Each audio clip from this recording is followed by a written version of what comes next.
is your passion. Let it burn. Hey everyone, and welcome to Core Time, our podcast here. And I'm Kareem. I'm Steven. How's it going, guys? And we're going to have a great show today, but just want to talk a little bit about, for those of you who may not have been on this show before, why we do this. We've been doing this watch company for several years now, since I think 2018. Yep. And, everywhere we go, and, people are always interested in the story, how we do what we do, why we do it. And so we said the best way to do that would be to do a podcast here and kind of explain a little bit about why we do what we do, because you can only get so much from social media. Brief history on us. I'll let Steven talk a little bit about that for those of you who may have never been on this podcast before. Yeah, it started in a bar. We were at this little speakeasy out on Long Island, upset with the bartender.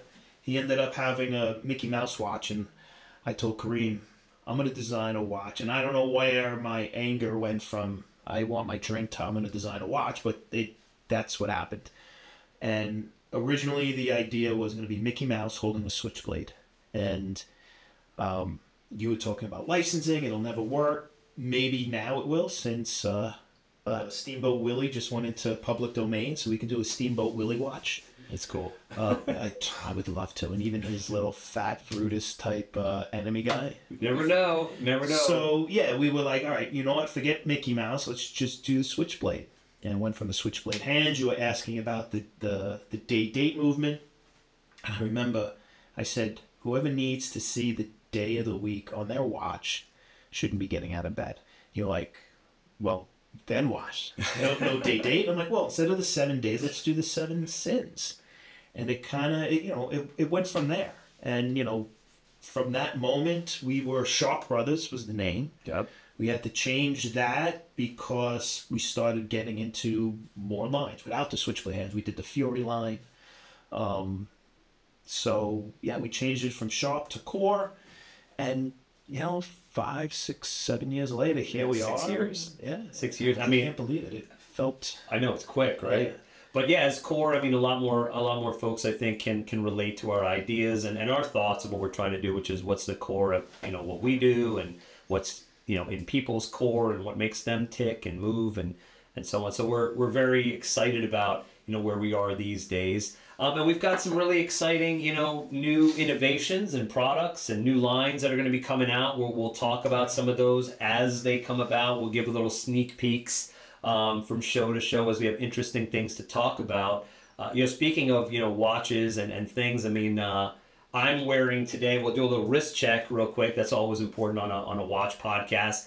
Sometimes I'll wear watches that are our watches. Sometimes there will be things that give me inspiration. I'm actually wearing a Tudor Pelagos today. Wearing Tudor up here too. And I think the reason why I'm wearing this or like this brand is because I love their materials. They use great quality materials. They use a lot of matte finishes, which I really love and Steven really loves too. So, if I'm not wearing our watches, I oftentimes end up being in the realm of wearing good Tudors because they're good quality and they've got good finishing and so on. So that's why I'm wearing that today. Otherwise, you'll see me in Core. What about you, Steve? What do you got on? I have on the Orange Clockwork Fury. Here we go. Yep. This thing's bothering the shit out of me. I'm wearing the Fury Orange Clockwork, our GMT. Again, I wear mostly ours because I was never really a watch guy. If I'm not wearing mine, ours I should say, it's a Swatch. It might be a $6 million man watch. It might be, I know one of our other episodes we talked about the Time to Fuck watch. Yup. From Playboy. Yep. I don't wear that one too much, but I started sitting here on a table. So yeah, but today it's the Fury Orange Clockwork. We have 2 new colors in the works. Yeah, and again, wearing whatever you like to wear, whenever you like to wear it is really, really important. That's why, again, most of the time I'll be in Core, but every now and again I'll pull out another brand where I'm kind of feeling interested or inspired from a color standpoint or material standpoint. Watch community is a really exciting place. We're, again, doing this to really build up our sense of community here. And so, we'll obviously appreciate, any of your thoughts or feedback on the things we're talking about as we're bringing them up. Please comment, as you see fit. Definitely comment. I love hearing all the comments, good and bad. And then, so we're going to have a lot of guests on the show, which is a big part of what we do here, too. A lot of folks with unique perspectives. Well, before we have guests. Oh, yeah. What are we going to drink here? We have, I see you, so we have Woodford Reserve, and American Barrel. Who's American Barrel? American Barrels is a group that I've been working with for a long time now. A really unique micro brand out of Florida. They're excellent, really cool bottle. It's got like a snake wrapped Yeah, the around bottle it. is cool. What I like is it looks like what do you call it? Gun shell. A gun shell. Shotgun shell. Yeah, they're pretty good. Maybe we have a little Bullet. Yeah, shotgun shell, really. I need a couple of drinks. End of the bullet. Yeah, we can pour that. This isn't opened. Yeah, you can just pour it on. Sorry. I want to taste this. It's pretty good, actually. I really like it. It's done by a group in South Carolina called Terrasentia. Do you want some of it? I mean, I see you have your rum here. That'll be for another time. I'm not a rum drinker though. You'll have some of that? Yeah, I'll have a little with it. Thank you. Cool. It's always going to be important. It's definitely a sweet. Got a nice smell to it, but boss. Yeah, it smells really good. So what I was going to say is that well, cheers to you. Cheers to another great episode. See what we got. Put some hair on your chest. Not that I need any more of that, but I think I like it. It's good. I do like it. I don't get bourbon when I taste it. It's more of a whiskey. You think? I think so. It's not as sweet as some of the other. Like Woodford is a nice. I really love Woodford. But yeah, that's pretty good. A good taste. So basically, we're having a little drink here, and we'll talk about our guest. Upcoming guest that we're going to have today is going to be Mr. Ross Gallin. He's worked with us for a long time. Helped us with a lot of marketing and sales support. And Ross has been great. And not even that end of it, but even designing some of the watches. I go in, I'll design some, I'll run ideas by him, and yeah, he's been really good. I'm really excited to talk to him and introduce you guys to him. Yeah. Should we head over to Ross? Let's do that. Right. Absolutely. What's up, Ross? How you doing, man? Thanks for joining us today. Oh, thank you for having me. Great to be here. How you guys doing today? We're doing pretty good. We're doing good. We were just talking about you and our relationship that we had with you, and we just had a few questions we kind of wanted to talk to you about. Yeah, happy to help. Okay. So, Ross, just tell people really what you do. I mean, we know what you do for us, and I assume you do the same for other brands, but really quick, what do you do? Yeah, absolutely. It's a little bit of everything. It's any brand basically in the luxury industry. What I do that's different is I try to tailor an approach for each brand that individually relates to what they need. It could be anything from distribution, meaning fulfilling orders, storage, checking things. It could be running their social media. It could be adding to their social media by posting on Facebook, Instagram, Reddit. It can be a global approach. There's a lot of brands out there that do extremely well if they're a U.S. brand in the U.S., if they're a U.K. brand in the U.K., but you also have to realize there's a whole world out there as well. And in order to be, to maximize your success, you need to have sales in Europe, the Middle East, Asia, Australia. It doesn't necessarily need to be a huge part of your business, but to capitalize on those in a proper manner. I work with a lot of different PR things, meaning YouTube, publications, magazines, things like that. I can do retail, we can do training. So basically what we'll do is we'll sit down with the brand and we'll say, where have you been, where are you, and where do you want to go? And then tailor an approach to say, how can we get you there in a cost-effective manner that provides the best return on investment, that you're reaching your goals and being where you want to be? Because so many people in the industry, every brand out there has a different strategy. I talk to people one day who want to grow their brand to $10 million and sell it to Swatch Group. That's great. How are we going to get there? I talk to other brands that the guys have a full-time job. This is a fun side hustle. This is nothing they want to do full-time, but if they can make an extra couple grand a month for it, pay for golf, pay for the kids' college, whatever it is, that's fine. But just understanding where the direction is, or if they don't have the direction, helping them put that in place. Because I see so many people out there with, I'm going to make a cool watch. And unfortunately, these days, that's not enough. You need to have a strategy of who are you going to sell it to, how are you going to sell it, what's a 1-year plan, 2-year plan, look 5 years down the road to be successful. Otherwise, I see people who started a brand, and some of the guys have amazing products that are sitting in their basement because they didn't plan ahead for it. And, that's what you don't want to do, is you don't want to have somebody that invested, they could be wealthy and not do it, or you could have somebody that invest their life savings into this, and you're like, wow, you invested all this money into it, you put all this time into it, but you didn't actually plan for it. You developed a product that was great, but you didn't do it. So, we try to it. We work in customer service with different brands that, we're in a world where people expect instant gratification. Well, let's get right off the top. I mean, Ross, tell us a little bit about how you got started in the watch space. Can you kind of give us like a little bit of your background and we can get an idea? Absolutely. I'll give you guys the brief version because I know nobody wants to hear the long story, but I've been doing watches 21 years, and it basically started in college. I was living in Maryland and had a super cool job on a boat in Baltimore's harbor, which is the best summer job anybody can have, tons of fun. But as you can imagine, nobody wants to go on a cruise around Baltimore's harbor in December when it's, freezing and snowing, things like that. So I went to the mall, and this is in the old days when they had the sign saying employment opportunities, inquire within. Yeah. And I walked into a jewelry store, got hired on the spot.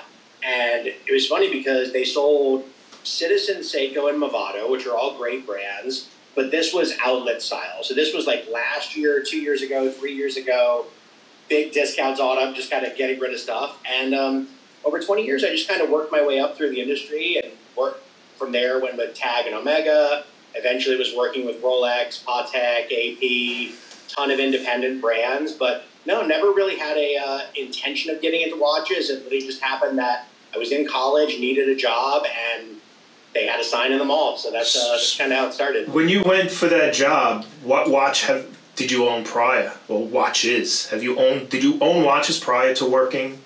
The only one I owned prior to that was I had an Android, which like not the smartwatch ones we have now, but like the brand Android that I got at a mall kiosk in high school. Thought I was the coolest kid in high school because I had this like silver band watch, and that was just what I had then. And honestly, I didn't know anything. I didn't really even know what an automatic watch was at that point. Yeah. I thought a watch that ran off motion, not batteries, was some kind of voodoo. But after 20 years, it's kind of what I've grown used to. Nice. Do you still have that watch?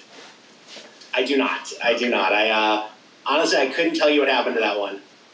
Nice. So we've worked with you for pretty much from the beginning. You've helped us out tremendously. With all your knowledge, what trends do you see coming up in this next 12-month period in the watch industry? Sure. The watch industry has been very different. It was evolving before COVID, and then COVID definitely made some changes to it with regards to buying habits, with regards to what brands are doing. I think from a style perspective, the case size around 39 millimeters or 40 millimeters is coming back. We definitely saw an era where bigger watches were in style. Breitling was extremely large. Panerai was extremely large. Yeah. A lot of other brands with those big, beefy watches, which I personally love. I like big watches, small watches, a little bit of everything. But I think you'll see even those brands going smaller.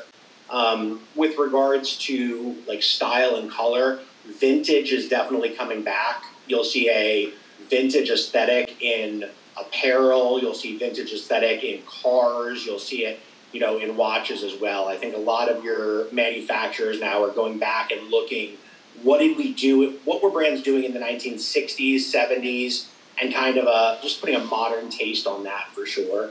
Yeah. And then finally, I think a lot of your independent brands are going to have a breakthrough era. I think the independent brands, smaller brands, micro brands, if you consider them, it's still very difficult for a lot of buyers to get brands like Rolex, Patek, AP. So that really opens up the door to tons of other brands. And, it doesn't necessarily matter in regards to price for it, because somebody who owns one of those luxury items, they may want a $200, $500, $1,000 micro to wear on the weekends, to wear on vacation, to wear just when they're messing around and not have to worry about it. So I see a lot of people going into, authorized retailers and asking for big name brands, and the lack of supply. Look, we're guys. We have money. We want to buy a watch. They tell you you can't have it. You don't leave. You buy something else. You went in. You're excited. You're ready to go. And, you're not going to want to wait 2 years to get it, because who knows where you're going to be in 2 years. So, look, I say if they have half a competent salesperson at that store, you're going to walk out with something, and hopefully you enjoy it, just as much, if not more. Yeah.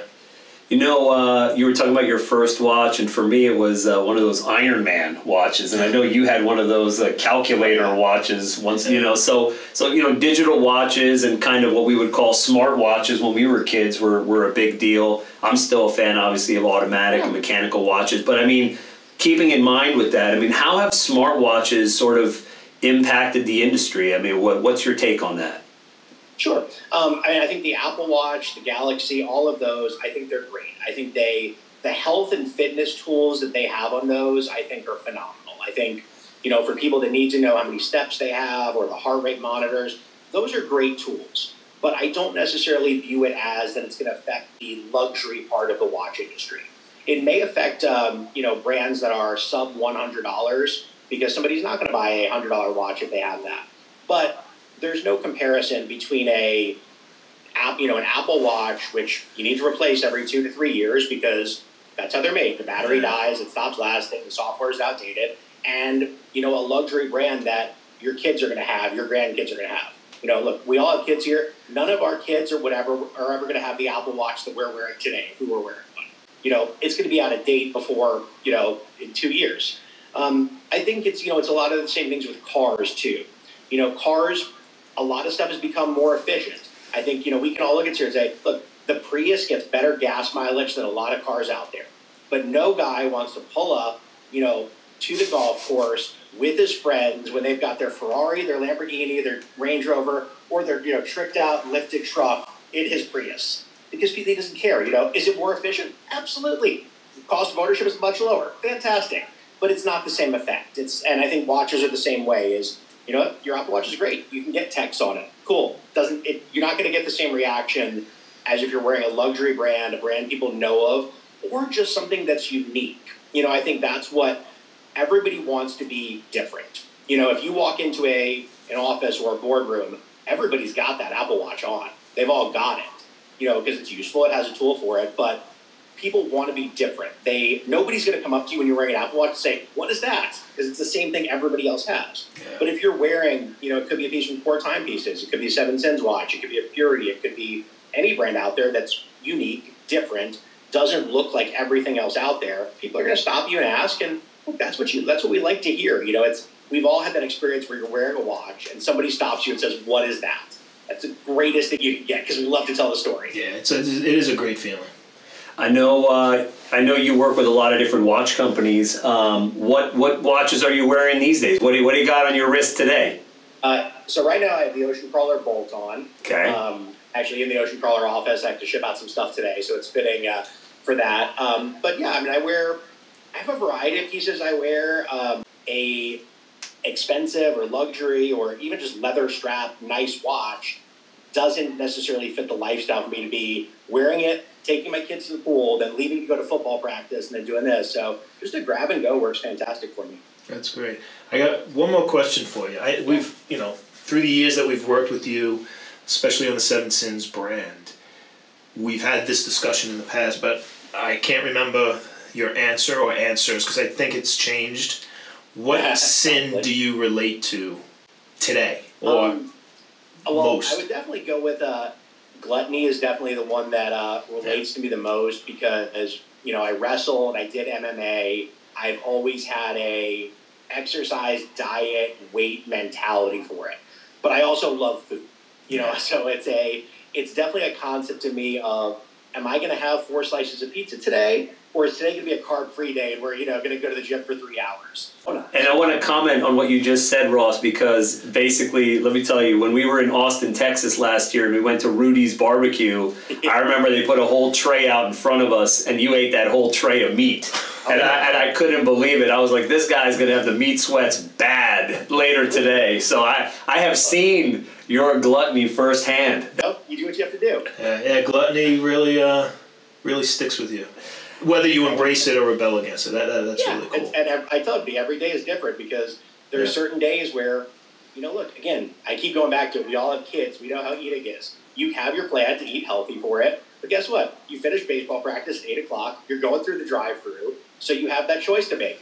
Am I going to get, the Chick-fil-A #1, no pickles, or am I going to have my protein shake at home? You've got that embrace or rebel choice every day. Yeah. And that's really what that whole idea of that watch was about. And we discuss it and we defend it, or I discuss and defend it on a weekly basis with our followers and just people on Instagram who think we're trying to promote being sinful. So, yeah. Ross, how can people get in touch with you? Can you tell the audience a little bit about how, if anybody needs to know more about what you do or the brands you work with, how would people get in touch with you? Yeah, if anybody wants to find me, you can definitely find me on Facebook, Instagram.